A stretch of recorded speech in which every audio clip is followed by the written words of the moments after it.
الحمد لله رب العالمين والصلاة والسلام على سيد الأنبياء والمرسلين وعلى آله وأصحابه أجمعين أما بعد فأعوذ بالله من الشيطان الرجيم بسم الله الرحمن الرحيم شهر رمضان الذي أنزل فيه القرآن هدى للناس وبينات من الهدى والفرقان صدق الله العظيم وقال النبي صلى الله عليه وسلم من سلم له رمضان سلمت له السنة او كما قال عليه الصلاة والسلام۔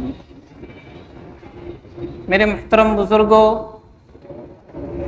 اور عزیز دینی بھائیوں، رمضان المبارک کا مقدس مہینہ شروع ہونے والا ہے۔ اللہ تبارک و تعالی یہ مہینہ ہم لوگوں کی تربیت کے لیے بھیجتے ہیں۔ اس مہینے میں اللہ تبارک و تعالی کی طرف سے چھوٹے چھوٹے عمل پر بڑے بڑے اجر و ثواب کا وعدہ فرمایا گیا ہے۔ اس مہینے کی ایک خاص فضیلت ہے، اللہ کے یہاں اس کا مقام ہے۔ اللہ تبارک و تعالی نے اس مہینے کو فرمایا کہ یہ میرا مہینہ ہے۔ اللہ نے اس مہینے کو اپنی طرف منسوب کر لیا کہ یہ میرا مہینہ ہے، اس وجہ سے اس مہینے کا مقام اور مرتبہ دوسرے تمام مہینوں سے بڑھ گیا۔ اللہ تبارک و تعالی نے قرآن میں فرمایا شہر رمضان الذی انزل فیہ القرآن ھدی للناس، کہ رمضان وہ بابرکت مہینہ ہے جس میں قرآن کریم نازل ہوا ہے۔ اللہ نے اس مہینے کو قرآن نازل کرنے کے لیے منتخب فرمایا، اس لیے یہ مہینہ دوسرے تمام مہینوں میں افضل ہو گیا، اس مہینے کی اہمیت بڑھ گئی۔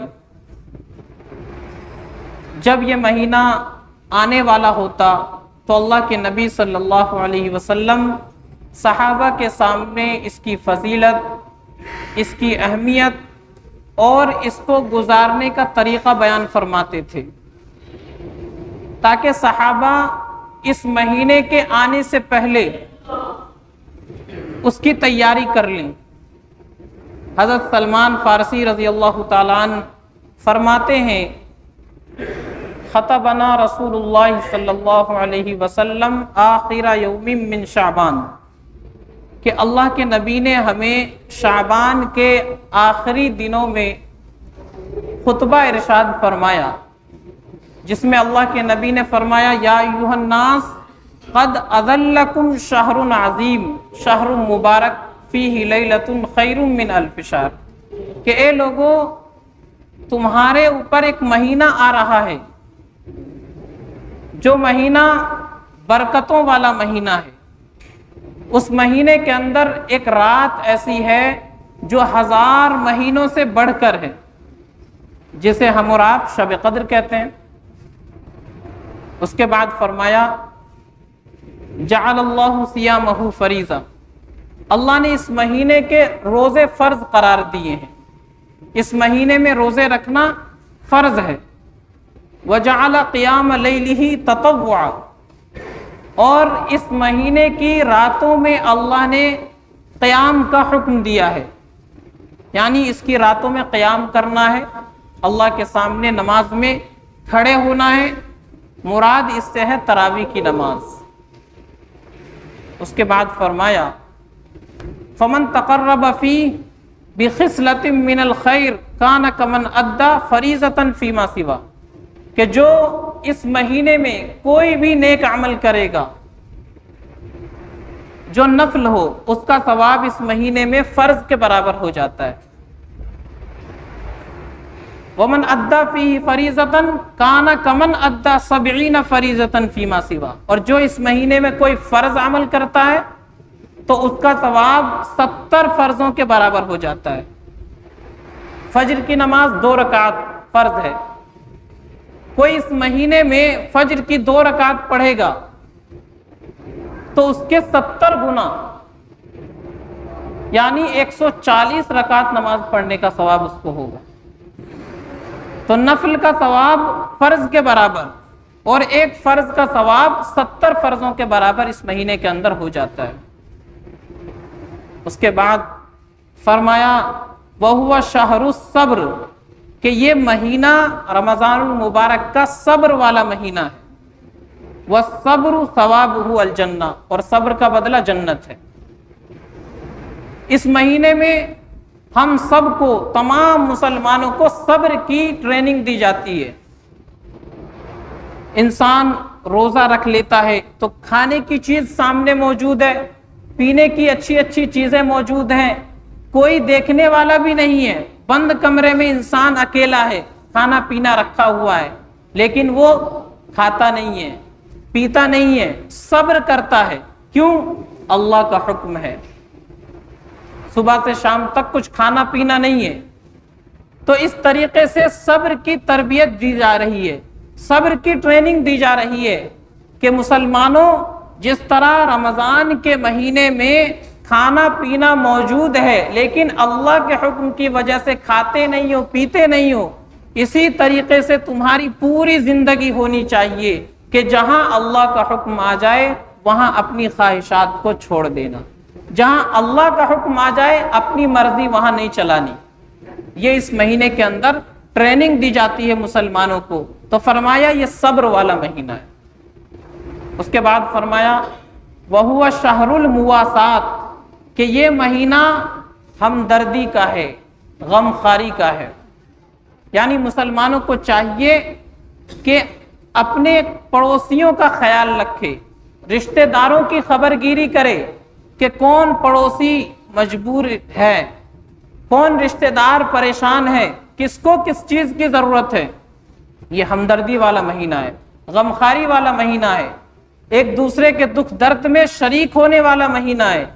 اس مہینے میں اس کی بھی تربیت دی جاتی ہے کہ ہر مسلمان دیکھے اپنے پڑوس میں، رشتہ دار میں، خاندان میں کہ کون مجبور ہے، کون پریشان حال ہے، اس کی مدد کرے جتنا اپنے سے ہو سکے.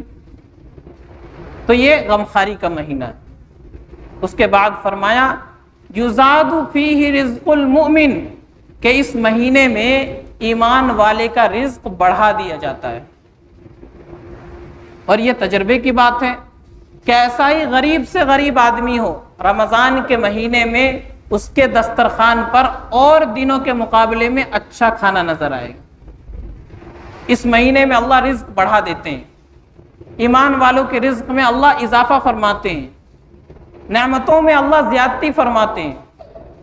اس کے بعد فرمایا من فطر فیہ صائما کان لہ مغفرۃ لذنوبہ وعتق رقبتہ من النار وکان لہ مثل اجرہ من غیر ان ینتقص. روزے دار کو روزہ افطار کرانے کی فضیلت بیان فرمائی کہ جو انسان اس مہینے میں کسی روزے دار کو روزہ افطار کرائے گا، اللہ اس روزہ افطار کرانے کی وجہ سے اس آدمی کے گناہ معاف کریں گے، جہنم سے اس کو آزادی ملے گی، اور روزہ رکھنے والے کو جو ثواب ملتا ہے وہی ثواب روزہ افطار کرانے والے کو بھی ملے گا، اور روزے دار کے ثواب میں کمی بھی نہیں آئے گی.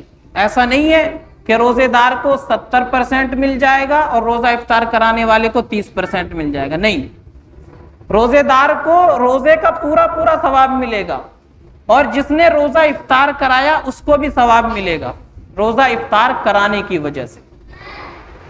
جب اللہ کے نبی صلی اللہ علیہ وسلم نے یہ بات بیان فرمائی کہ روزے دار کو روزہ افطار کرانے کا اتنا بڑا ثواب ہے، گناہ بھی معاف ہوتے ہیں، جہنم سے بھی چھٹکارا ملتا ہے، اور روزے دار کے برابر ثواب بھی ملتا ہے، تو بہت سے صحابہ جو کمزور تھے، اور عام طور پر صحابہ اس وقت کمزور ہی تھے، کسی کے پاس اتنی دولت نہیں تھی، تو صحابہ نے سوال کیا یا رسول اللہ لیس کلنا یجد ما یفطر به الصائم، کہ ہم میں سے ہر انسان کے پاس تو اتنی دولت نہیں ہے کہ روزے دار کو روزہ افطار کرا سکے، ہم غریب آدمی ہیں، اپنے کھانے کے لیے، اپنے گزارے کے لیے مشکل ہو جاتی ہے، تو کسی روزے دار کو روزہ افطار ہم میں سے ہر آدمی کیسے کرا سکتا ہے؟ تو اللہ کے نبی نے فرمایا کہ پیٹ بھر کے کھانا کھلانا ضروری نہیں ہے. یعطی اللہ ھذا الثواب من فطر صائما علی مضغۃ لبن او شربۃ ماء. فرمایا کہ اللہ یہ ثواب اس آدمی کو بھی عطا فرمائیں گے جو کسی روزے دار کو ایک گھونٹ دودھ یا ایک گلاس پانی سے بھی روزہ افطار کرا دے گا. یعنی معمولی سی دولت، معمولی سا روپیہ پیسہ خرچ کر کے اور معمولی سے رزق سے افطار بھی کرا دے گا تو اللہ اس کو بھی یہی ثواب عطا فرمائیں گے. پیٹ بھر کے کھانا کھلانا ضروری نہیں ہے. اور آگے فرمایا ومن اشبع صائما سقاہ اللہ من حوضی شربتا لا یظمأ حتی يدخل الجنہ. جو کسی روزے دار کو پیٹ بھر کے کھلا دے، اللہ نے دولت دی ہے، مال دیا ہے، وسعت ہے، پیٹ بھر کے کھانا کھلا دے تو فرمایا اللہ اس شخص کو میرے حوض سے یعنی حوض کوثر سے ایسا جام پلائیں گے کہ پھر قیامت تک اس کو کبھی پیاس نہیں لگے گی. جب تک جنت میں داخل نہیں ہوگا اس کو پیاس نہیں لگے گی. ایسا جام میرے حوض سے اللہ اس شخص کو پلائیں گے جو کسی روزے دار کو پیٹ بھر کے کھانا کھلا دے. تو روزے دار کو روزہ افطار کرانے کی بھی فضیلت ہے. ضروری نہیں ہے کہ ہم بریانی، قورمہ اور بہت ساری اچھی اچھی ڈشیں رکھتے، نہیں. جتنا اللہ نے حیثیت دی ہے، جتنا اپنے پاس ہے، اسی میں سے جتنا خود کھاتے ہیں، جیسا خود کھاتے ہیں اسی طرح کسی روزے دار کو روزہ افطار کرا دیا، اللہ اس کو بھی ثواب عطا فرماتے ہیں، روزے دار کے برابر اس کو بھی ثواب ملتا ہے. اس کے بعد فرمایا وَهُوَ شَهْرٌ أَوَّلُهُ رَحْمَةٌ وَأَوْسَطُهُ مَغْفِرَةٌ وَآخِرُهُ عِتْقٌ مِّنَ النَّارِ. کہ یہ مہینہ جو رمضان المبارک کا آنے والا ہے، یہ مہینہ ایسا ہے کہ اس کے پہلے 10 دن، پہلا عشرہ رحمت والا ہے، اللہ کی طرف سے رحمتیں جھوم جھوم کر برستی ہے.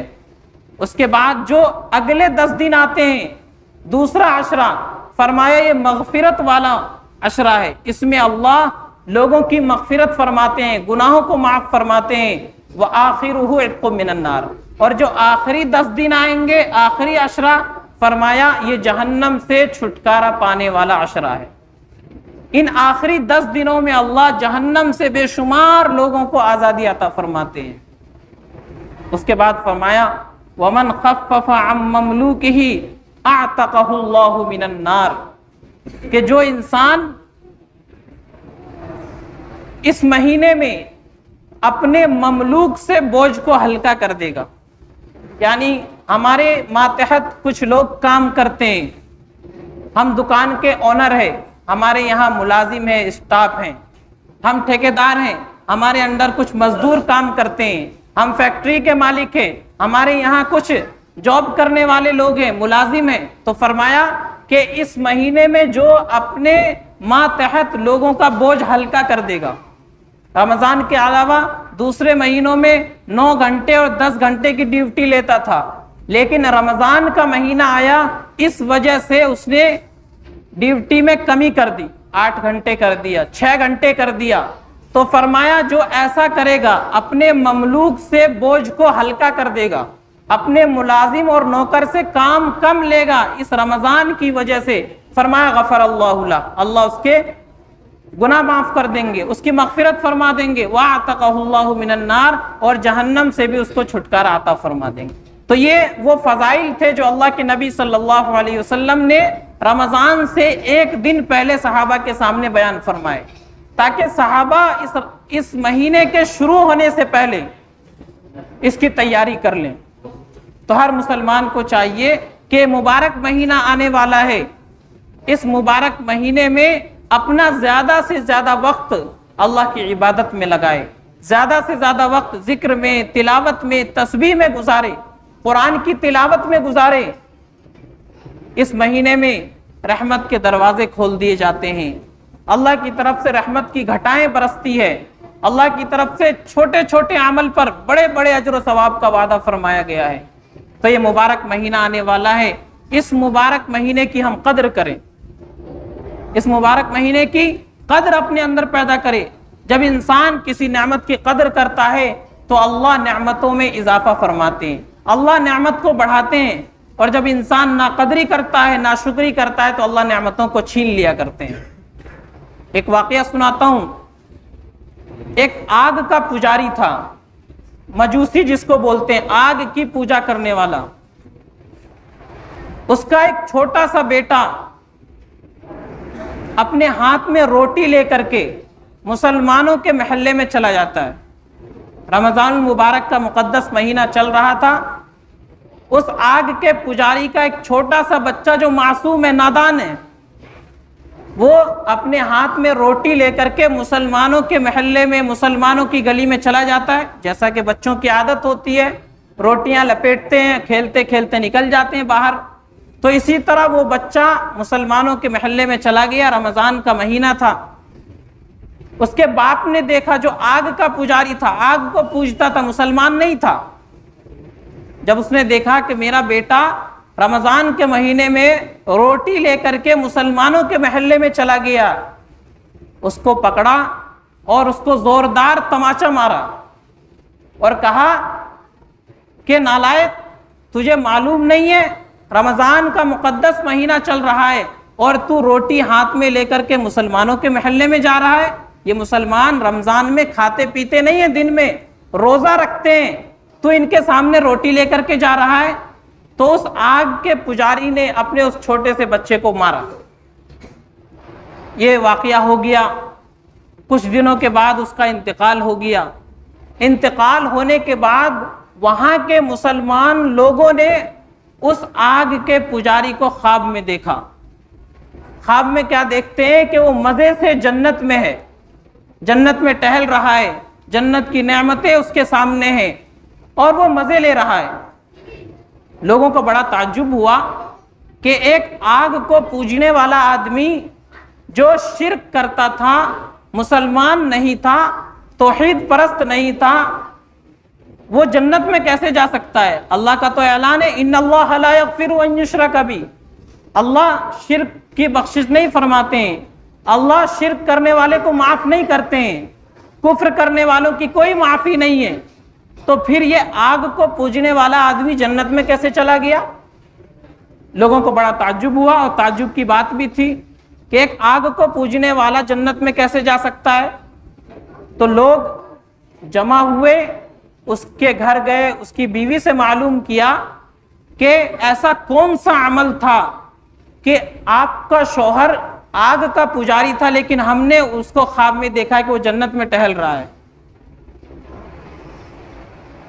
تو اس کی بیوی نے بتایا کہ معلوم نہیں کون سا ایسا عمل اس نے کیا تھا، لیکن آخری وقت میں میں دیکھتی تھی کہ یہ آخری وقت میں چارپائی پر پڑا ہوا زبان سے بس کلمہ پڑھتا تھا، لا الہ الا اللہ محمد رسول اللہ، لا الہ الا اللہ محمد رسول اللہ، بس یہی اس کی زبان پر آتا تھا۔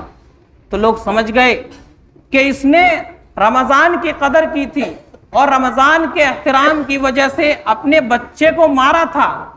اس قدر کی وجہ سے، اس احترام کی وجہ سے اللہ نے اس کو ایمان کی دولت سے نواز دیا، وہ مسلمان ہو گیا، آخری وقت میں کلمہ پڑھ کے اس دنیا سے گیا۔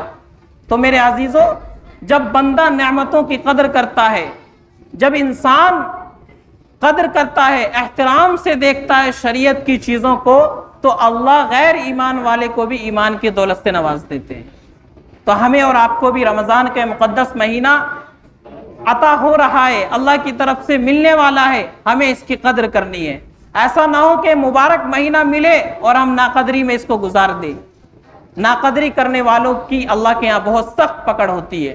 اللہ نعمت دے اور بندہ اس کی ناقدری کرے تو اللہ نعمت کو چھین لیتے ہیں، اور جو قدر کرتا ہے، شکر گزاری کرتا ہے، اللہ اس کی نعمتوں کو بڑھاتے ہیں۔ تو یہ مبارک مہینہ آ رہا ہے، ہمیں اور آپ کو اس کی قدر کرنی ہے۔ ایسا نہ ہو کہ جس طرح 11 مہینے ہماری غفلت میں گزر جاتے ہیں، اسی طرح یہ مہینہ بھی غفلت میں گزر جائے، سستی میں گزر جائے، نہ نماز کی پابندی ہو، نہ روزہ رکھے، نہ قرآن کی تلاوت کر پائے، نہ دوسری عبادتیں کر پائے، اور جس طرح سال کے 11 مہینے گزر گئے یہ بھی گزر جائے، تو یہ ہماری طرف سے بہت بڑی لاپرواہی ہوگی، ناقدری ہوگی، اور ناقدری کرنے والوں کی نعمتیں اللہ چھین لیتے ہیں۔ تو ہر مسلمان کو چاہیے کہ رمضان کا یہ مقدس مہینہ آنے سے پہلے پہلے اپنا شیڈیول بنائے اور اپنے اوقات کو ترتیب دے کہ اتنا وقت مجھے نماز میں لگانا ہے، اتنا وقت قرآن کی تلاوت میں، اتنا وقت ذکر میں، اتنا وقت دین سیکھنے میں، سکھانے میں، اپنے اوقات کو ترتیب دیں۔ اور دنوں میں قرآن کی تلاوت کا موقع کم ملتا ہے اور دنوں میں قرآن کی تلاوت کم ہو پاتی ہے، تو رمضان میں ہر مسلمان یہ طے کرے کہ انشاءاللہ میں روزانہ اتنا قرآن کریم پڑھوں گا، آدھا پارہ، ایک پارہ، 2 پارہ، جس سے جتنا ہو سکے سہولت کے ساتھ۔ تو ہر آدمی اس بات کو معمول بنا لے، عہد کر لے کہ مجھے روزانہ قرآن کریم کے اتنے پارے کی تلاوت کرنی ہے، روزانہ اتنی مرتبہ مجھے درود شریف پڑھنا ہے، ذکر کرنا ہے، تسبیح پڑھنی ہے اور استغفار کرنا ہے، اتنی رکعتیں روزانہ ہمیں نفل نمازیں پڑھنی ہے۔ تو یہ ایک ترتیب بنا لے اور اپنے اوقات کو ترتیب دے تاکہ ہمارا زیادہ سے زیادہ وقت اللہ کی عبادت میں گزر جائے۔ اور ایک بات کا دھیان رکھے کہ جس طرح اس مہینے میں عبادت کرنے پر زیادہ ثواب ملتا ہے، اسی طرح اس مہینے میں اگر گناہ کریں گے تو گناہ بھی زیادہ ہوگا، گناہ کا عذاب بھی زیادہ ہوگا۔ کوئی آدمی اور جگہوں پر گناہ کرے، اس کو گناہ کا عذاب ہوگا، گناہ لکھا جائے گا۔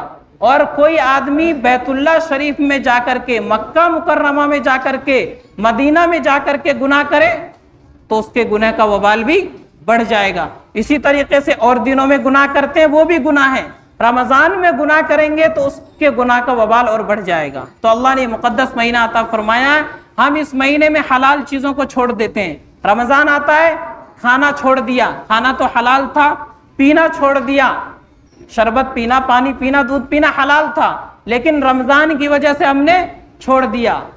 اپنی خواہشات کو پورا کرنا حلال تھا، لیکن رمضان کی وجہ سے ہم نے چھوڑ دیا۔